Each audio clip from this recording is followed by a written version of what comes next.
อาจจะชอบนะตอนนี้คณะพระพุทธสงฆ์ก็เดินมาได้สักระยะหนึ่งตอนนี้ก็กำลังพักแข้งพักขาพักร้อนเมื่อพักแล้วก็มาช่วยกันประมาณนี้เลยตอนนี้ก็เป็นช่วงการ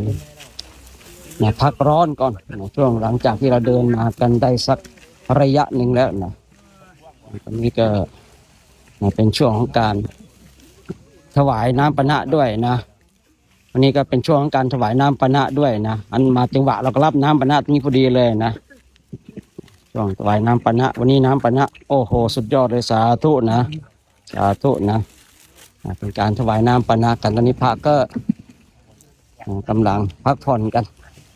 และดื่มน้ำปนะนี่เราก็จะไปดูนี่ก็เป็นช่วงเวลาของการถวายน้ำปนะนะญาติโยมก็สู้ไม่ถอยเหมือนกันนะเดินกันหน้าดีเก่งกันนะโอ้โหมีน้ำกุมารทองนี่ไม่ใช่กุมารทองกุมารีแล้วนี่นะนี่กำลังจะเตรียมน้ำปนะกันญาติโยมนะน้ำปนะถวายพระวันนี้นะ